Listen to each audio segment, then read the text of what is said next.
दोस्तों, जब भी हम जीएसटीआर 3B फाइल करते हैं तो हमें एक प्रोसीजर के थ्रू गुजरना पड़ता है जिसमें कि हमें वेरिफिकेशन करना रहता है हमारी बुक्स को आईएमएस से जीएसटीआर 2B से। फिर वो क्रेडिट हमारी कैरी फॉरवर्ड होकर जीएसटीआर 3B में जाती है। तो हम आज बहुत डिटेल में समझेंगे कि जो आईएमएस पे क्रेडिट लेनी है आपको, उन बिल्स को आपको एक्सेप्ट करना है, रिजेक्ट करना है, पेंडिंग पे रखना है या फिर डीम्ड एक्सेप्टेंस क्या होता है। इसके अलावा कुछ लोग बहुत बड़ी गलती कर रहे हैं जो कि सेक्शन 17(5) की जो ब्लॉक क्रेडिट होती है उसको डायरेक्टली रिजेक्ट कर देते हैं। तो उसका क्या ट्रीटमेंट होगा, तो ये वीडियो में हम हर चीज़ों को डिस्कस करेंगे। तो आइए वीडियो को स्टार्ट करते हैं। सबसे पहले तो हम ये समझते हैं कि आईएमएस की ज़रूरत क्या पड़ी।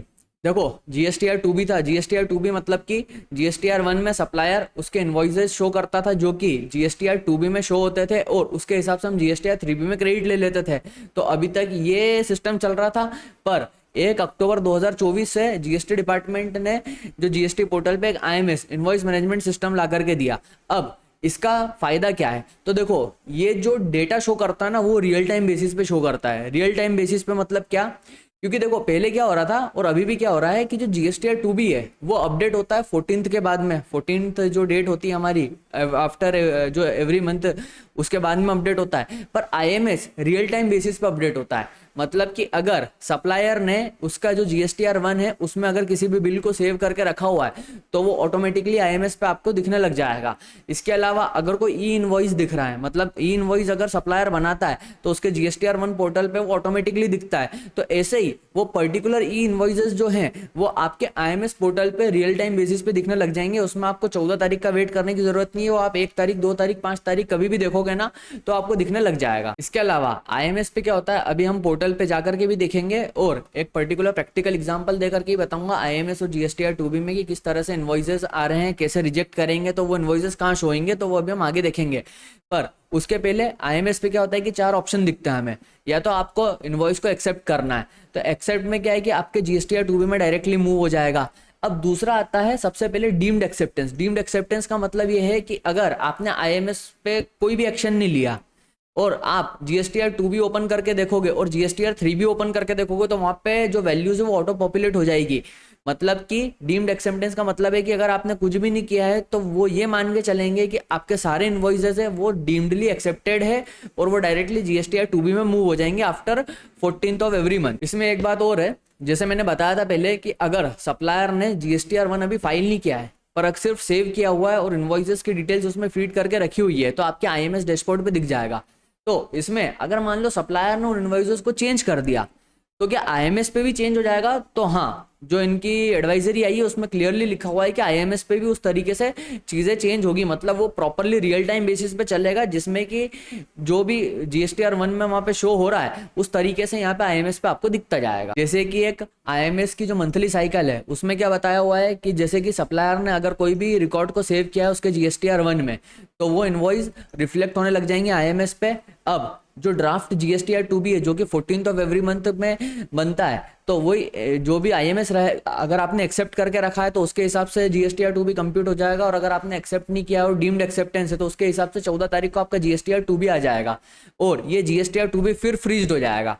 फिर इसके बाद इसके अंदर कोई चेंज नहीं होगा। इसके बाद में आपको फिर सिर्फ जीएसटीआर 3B को फाइल करना है। तो दोस्तों एक प्रैक्टिकल एग्जांपल लेकर के चलते हैं कि अब आईएमएस पे जो आपका डेटा है कौन सी क्रेडिट आएगी, एक्सेप्टेंस, रिजेक्शन या पेंडिंग किस तरह से बिल्स होंगे, उसका इम्पैक्ट जीएसटीआर 2B पे कैसे होगा और सेम इम्पैक्ट आपका फिर जीएसटीआर 3B पे कैसे होगा।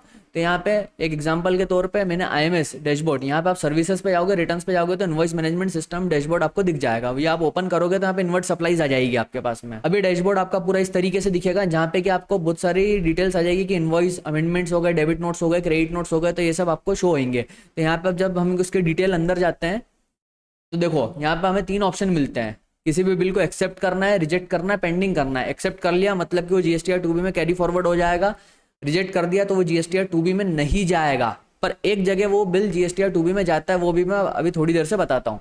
इसके अलावा पेंडिंग कर दिया। अब पेंडिंग का मतलब ये है कि आपको जो आपकी आईटीसी है वो नेक्स्ट मंथ में आपको कैरी फॉरवर्ड करवानी है। मतलब कि जैसे कि आप अभी जून में बैठे हो तो जून की जगह आपको वो क्रेडिट जुलाई में लेनी है।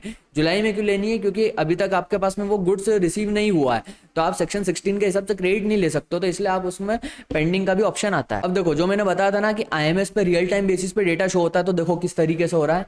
देखो आज 3 जून है, मतलब मेजरली बहुत सारी पार्टीज ने क्या उनके GSTR 1 फाइल नहीं किए होंगे, पर उन्होंने अभी डेटा कहीं पे ना कहीं पे सेव करके रखा होगा। तो ये देखो जो मई का जो रिटर्न है वो हमें 11 तारीख तक फाइल करना रहता है और 3B 20 तारीख तक फाइल करना होता है, पर आज 3 जून है और 3 जून को ही अपने को यहाँ पे इनवॉइस डेट, ये जो मई के जो इनवॉइसेज है वो आपके IMS पे शो होने लग गए हैं। इवन 1 जून का इनवॉइस भी है जो कि हमें IMS पे शो हो रहा है यहाँ पर। हालांकि आप अगर सोर्स फाइलिंग स्टेटस पे देखोगे, मतलब कि सामने वाले ने उसका रिटर्न अभी तक फाइल किया है कि नहीं, तो वो यहाँ पे नॉट फाइल्ड ही बताएगा। एज ऑब्वियस जिनका फाइल हो गया होगा वो यहाँ पे फाइल्ड बता देगा, बाकी लोगों का नॉट फाइल्ड बताएगा। तो IMS पे आप रियल टाइम बेसिस पे डेटा को असेस कर सकते हो। इसके अलावा अगर आप प्री प्लान करना चाहते हो कि आपकी जो GSTR जो 20 तारीख तक जो GSTR 3B फाइल करोगे तो उसमें आपको अगर GST का पेमेंट करना रहता है तो उस लाइबिलिटी को भी आप रीअसेस कर सकते हो पहले से पहले, ताकि आपके पास में उस समय तक फंड अच्छे से जमा हो। अब बात आती है कि यहाँ पे इनवॉइसेस रिजेक्ट कौन से करने हैं। यहाँ पे वो इनवॉइसेस रिजेक्ट होंगे जो आपको बिलोंग नहीं करते हैं, मतलब कि किसी ने गलती से गलत GST नंबर उनके GSTR 1 में फाइल कर दिया जिसका क्रेडिट आपको दिख रहा है, तो आपको बिलोंग नहीं करते हैं, आप उस पार्टी को जानते भी नहीं हो, तो यहाँ पे डायरेक्टली रिजेक्ट कर देना। अब यहाँ पे अगर कोई भी इनवॉइस आपने रिजेक्ट किया हुआ है तो अब उसका जो इम्पैक्ट है वो कहाँ जाएगा। तो देखो ये हमारा GSTR 2B होता है, यहाँ पे 2B की जो टेबल है। अब यहाँ पे आप जब ITC रिजेक्टेड में देखोगे ना, तो देखो मैंने एक मार्च के मंथ में एक इनवॉइस को रिजेक्ट किया था क्योंकि हमको बिलोंग नहीं कर रहा था, तो वो यहाँ पे आपको शो होने लग जाएगा। इसके अलावा जो ITC जो एक्सेप्टेड है कि ये ITC हमारा एक्सेप्टेड था, तो वो ऑटोमेटिकली यहाँ पे एक्सेप्टेंस में आ गया। अब पर्टिकुलर एग्जांपल के हिसाब से एक बार GSTR 3B देख लेते हैं कि जो आपकी एलिजिबल ITC है किस तरीके से लेनी है। तो देखो ये GSTR 2B है, यहाँ पे ये ऑटो पॉपुलेट हो रहा था क्योंकि मैंने IMS पे एक्सेप्ट करके रखा हुआ था, तो यहाँ पे ये बिल्स आ जाएंगे। इसके अलावा एक क्रेडिट नोट भी था जो कि एक्सेप्ट करके रखा हुआ था, तो 808 रुपए का क्रेडिट नोट है, तो ये 48,874 में से 808 अगर हम माइनस कर देंगे तो यहाँ पे आपकी क्रेडिट आ जाएगी कि जो ऑल अदर ITC है 48,065 रुपीज आपकी क्रेडिट आ गई। अब इसके अलावा एक बहुत इंपॉर्टेंट चीज है जो कि मैंने देखा है कि बहुत सारे लोग गलती कर रहे हैं, वो ये कर रहे हैं कि जो सेक्शन 17(5) की क्रेडिट होती है, सेक्शन 17(5) का मतलब क्या, जो कि ब्लॉक क्रेडिट होती है। ब्लॉक क्रेडिट मतलब अगर आपने कोई इमोल प्रॉपर्टी से रिलेटेड अगर कोई क्रेडिट ले ली है, या कंस्ट्रक्शन से रिलेटेड क्रेडिट ले ली है, या कोई पर्सनल पर्पस से कोई गुड्स है जो कि आप जिसकी क्रेडिट ले ली है, या कोई गिफ्ट वगैरह आपने पे की, गिफ्ट किसी को दिया है उसकी आपने क्रेडिट लेकर के रखी है, तो ये सब सेक्शन 17(5) में जाती है। अब सेक्शन 17(5) की क्रेडिट हमें नहीं मिलती, ITC नहीं मिलती, तो बहुत सारे लोग क्या कर रहे हैं कि जो IMS होता है उन पर्टिकुलर क्रेडिट को वहीं से रिजेक्ट कर देता है।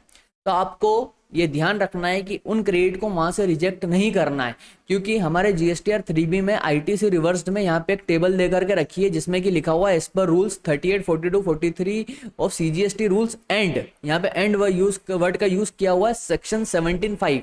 मतलब अगर आपके पास में क्रेडिट आ रही है तो यहाँ पे आप टोटल क्रेडिट लिखो, मतलब कि इंक्लूडेड सेक्शन 17(5) की भी क्रेडिट, और जिस क्रेडिट को आपको रिवर्स करना है फिर उसकी डिटेल्स आपको यहाँ पे फीड करनी है। अब बहुत सारे लोग बोलेंगे कि सर इम्पैक्ट तो सेम हो रहा है कि अगर हमने IMS पे से उस क्रेडिट को हटा दिया तो GSTR 2B में नहीं आई, GSTR 2B में नहीं आई तो GSTR 3B में भी नहीं आई है, तो वो क्रेडिट एट द एंड हमने ली तो है नहीं, तो इसमें गलती क्या कर दी है। देखो गलती कुछ भी नहीं है, जब आप GST ऑडिट करवाने जाओगे ना वहां पर आपको बहुत प्रॉब्लम फेस करनी रहेगी, क्योंकि अधिकारी जब वो बैंक स्टेटमेंट से आपके जब ट्रांजेक्शन को मैच करेगा तो फिर वो वहां पे क्वेश्चन से रेस करता है और क्वेरी अराइज करता है। तो जहाँ पे जो आपकी डिटेल्स फीड करने के लिए अगर जगह दे करके रखी है तो वो आपको वहाँ पे करनी ही है। इसके अलावा जब आप GSTR 9 और 9C फाइल करते हो तो ये पर्टिकुलर क्रेडिट्स वहाँ पे भी अकॉर्डिंगली रिपोर्ट होती है। अब GSTR 3B में अब जैसे यहाँ पे ये कुछ रेड शो कर रहा है, रेड मतलब कि आपने एक्सेस क्रेडिट ले ली है, तो ये क्रेडिट काय की है, तो देखो ये क्रेडिट काय की भी नहीं है, ये है आपकी जो RCM होता है ना, रिवर्स चार्ज,